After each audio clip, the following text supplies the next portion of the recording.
This is part 2 of problem 1.16, page 18. We've already figured out that 4.78 times 10 to the 4 centimeters is the same as 2.97 times 10 to the 1 miles, negative 1 miles rather, or 0.297 miles. Now we're going to take a look at converting our time units. When we see 4.78 times 10 to the 4 centimeters per second, there's an understood invisible 1 with the bottom unit. So, we will begin with 1 second. It's that 1 second that we are trying to convert into hours. It's very important that you understand that that's where you start, with the 1 second. The guy that wasn't mentioned on the bottom of centimeters seconds per second, or seconds to minus 1.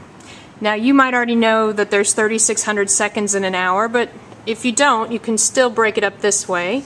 There's 60 seconds in 1 minute, and there are 60 minutes in 1 hour. Note again that what I've done is I've taken the unit that I wanted to get out of, and I put it on the bottom of the conversion factor.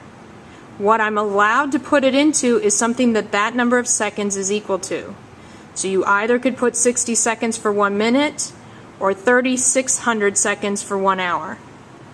In this case, I needed to get back out of minutes, and so I put the minutes on the bottom and my desired unit, the hours, on top. If you take 1 and divide it by 60 and divide by 60 again, or take 1 and divide by 3,600, you will end up with 2.78 times 10 to the minus 4 hours, which makes sense. This is a very tiny number. It's the same as 0.000278 hours, which is what I would expect from 1 little second to not be very many hours. Why am I stopping at the 2.78? Why did I stop at the 2.97 up there? Well, our original value of 4.78 times 10 to the 4th has 3 significant figures. Since all we're doing now is multiplying and dividing, I know my final answer can also only have 3 significant figures. If you're good with your calculator, you could be saving and storing these numbers, the entire number, in your calculator, so at the very end you'll be able to have all your significant figures to choose from. But in this case, for time's sake, I'm just going to write down 3 significant figures because that's the amount we started with up here. That 1 second could be 1.000 all the way to infinity. So that value, whenever we say per second or per hour, we're assuming that it's an entire second or an entire hour. Those numbers do not play into our significant figures. For our third step, since we were asked about miles per hour, we will take our miles, our 2.97 times 10 to the minus 1 miles rather, that we got from step 1, and we are going to divide that by our 2.78 times 10 to the minus 4 hours. How do we do that? Well, you take your 2.97 and times 10. You'll either use the little hat, the caret, and hit the negative button, not the minus sign for subtracting, but the negative button and 1. Or you'll use your y to the x power 1 and then type in your negative sign. That's for those TI 30X calculators. You have to always put your negative sign in last.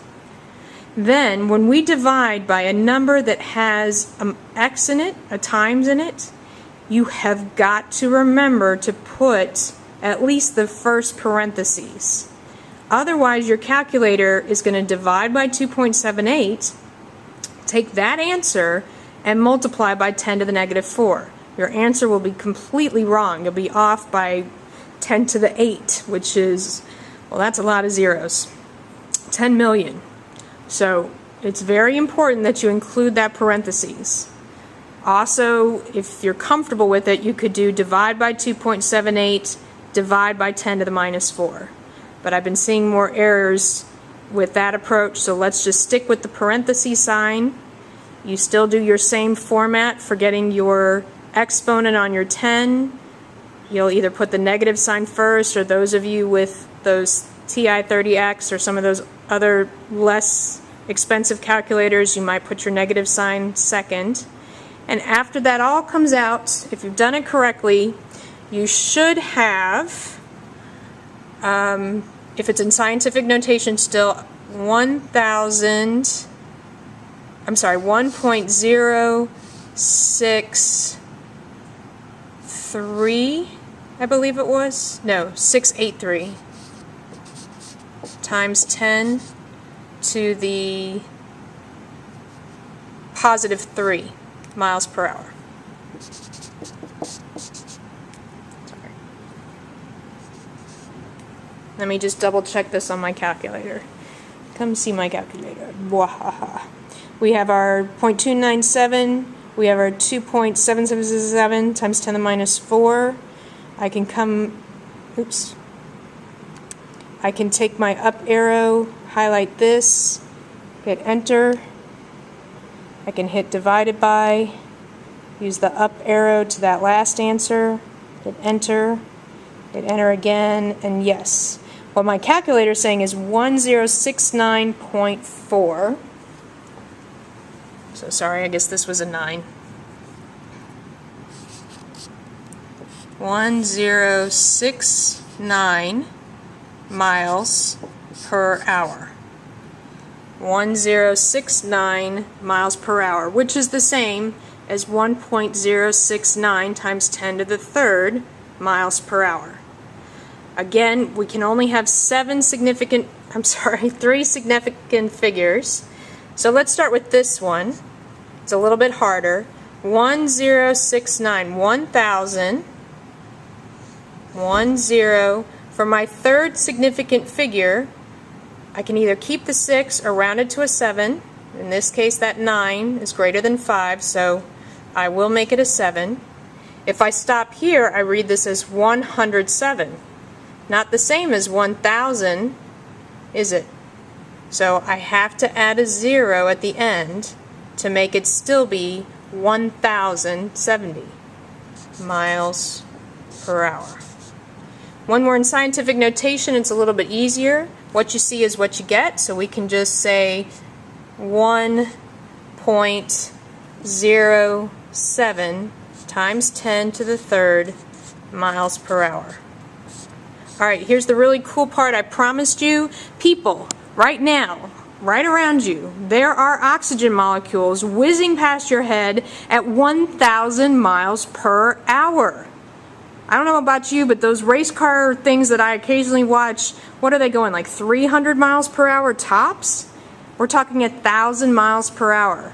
So those little oxygen molecules and nitrogen molecules, all those guys are just whizzing past your head. Thank goodness we don't hear them or feel them, or might have a bit of a headache when it's all said and done. So that's how you do conversions when you've got 2 units to convert.